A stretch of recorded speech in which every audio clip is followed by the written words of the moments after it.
Chapelle Expo.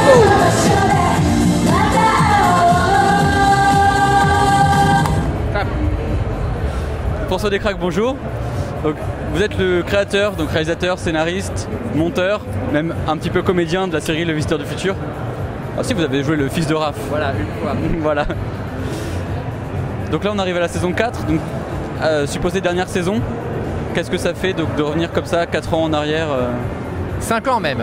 C'était il y a 5 ans qu'on a commencé la première saison et c'est vraiment incroyable de repenser aux premières images qu'on a tournées quand on était vraiment dans ma chambre d'étudiant avec mon frère et Florent et qu'on pensait pas du tout où ça allait aller. C'est assez émouvant. Et du coup, alors moi j'ai une petite question par rapport à la saison 4 justement. Parce qu'en fait, les 3 premières saisons sont vraiment construites comme une web série. Mais pour moi, la saison 4, c'est vraiment un gros long métrage. Du coup, ça me fait penser que t'es prêt pour faire un long métrage. Alors, à quand le téléfilm ou même le film pour le cinéma?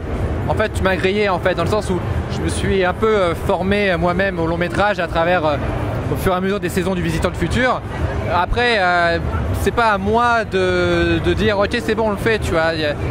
Faire un vrai film de cinéma, dans le sens qu'il sort au cinéma, c'est tellement impossible en France déjà d'arriver à en faire un, en plus de science-fiction. Donc c'est loin d'être gagné, mais en tout cas, oui, je me suis formé pour ça, pour vraiment essayer de me rapprocher un peu de mon rêve, mais en même temps, c'est bien aussi de se dire que ce qu'on a fait, ça se suffit en lui-même, quoi. C'est pas juste une bande démo, quoi. Et du coup, donc, avec la saison 3 et la saison 4 du Visiteur, donc, qui est coproduite par France Télévisions, Nouvelle Écriture, t'as pas aussi des ouvertures pour peut-être faire des choses pour la télé, des choses comme ça, comme Simon Astier avait fait, notamment entre 2 saisons d'Hirocorp?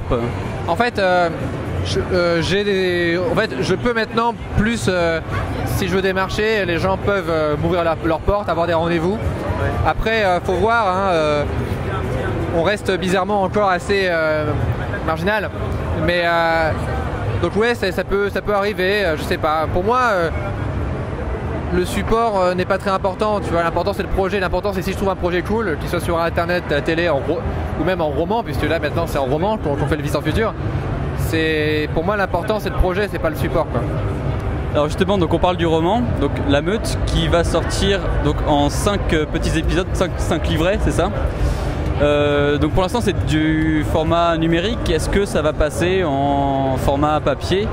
Si les ventes sont assez bonnes, oui, parce que très clairement Brajlon prend un risque avec nous en disant ok, ces gars-là on ne les a jamais vus écrire pour vraiment de la littérature, et si ça va bien marcher. Donc vraiment on est vraiment en train d'essayer de leur prouver que ça peut marcher. Ils ont l'air d'être très contents, et si ça continue, on pourra le faire en vrai livre physique. Et du coup, c'est quoi les retours exactement sur le premier, donc, qui est sorti déjà gratuitement?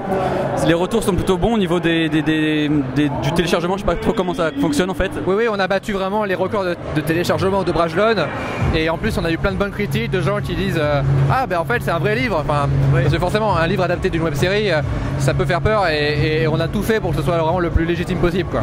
D'accord. Et donc toujours en parlant de cross-média, donc il y a eu déjà une BD du Visiteur du Futur. Est-ce que des suites vont arriver? Est-ce que c'est prévu ou pas? C'est prévu dans le sens où c'est écrit, mais ça dépend d'Ankama là. Et là on attend d'Ankama qui me trouve des solutions et tout ça pour faire la BD bien. Au niveau de ta carrière de comédien, même si est-ce qu'on peut appeler ça vraiment une carrière, je ne sais pas, mais tu es un bon comédien en tout cas. Tu as joué dernièrement dans le sketch de Flaubert, donc c'est l'ancienne Nouvelle Star, c'est ça?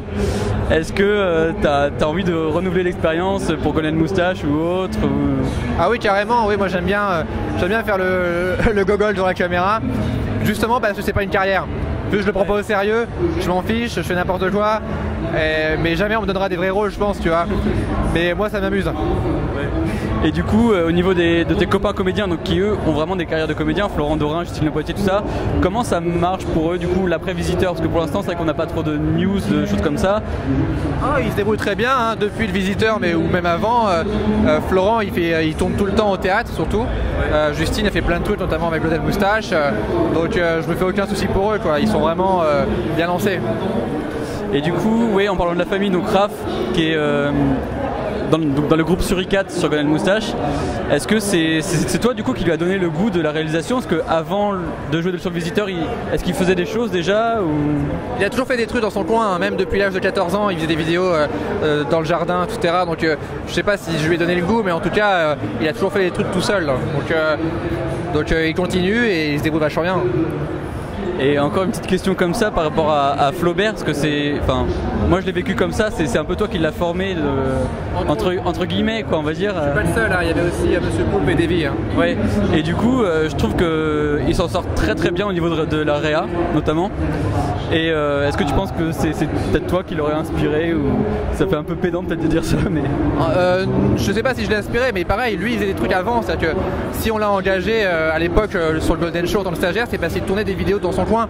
Donc même si on a peut-être influencé avec Poulpe et Davy, au final il a toujours fait ses trucs, donc il continue. Donc on lui a pas dit tiens prends une caméra, fais des vidéos, quoi, il le faisait déjà avant. Et ensuite, pour les projets futurs les plus proches, hors Visiteur, qu'est-ce qui va... Oh là, je fourche. Qu'est-ce qui va se passer pour toi? Voilà. En fait, on va peut-être dire un truc vendredi pendant le grand show du Visiteur. D'accord. Donc on sera au rendez-vous vendredi. Donc c'est la grande scène de Japan Expo pour le Visiteur Talk Show, si je me trompe pas. Exactement. Merci François Descraques. Merci beaucoup.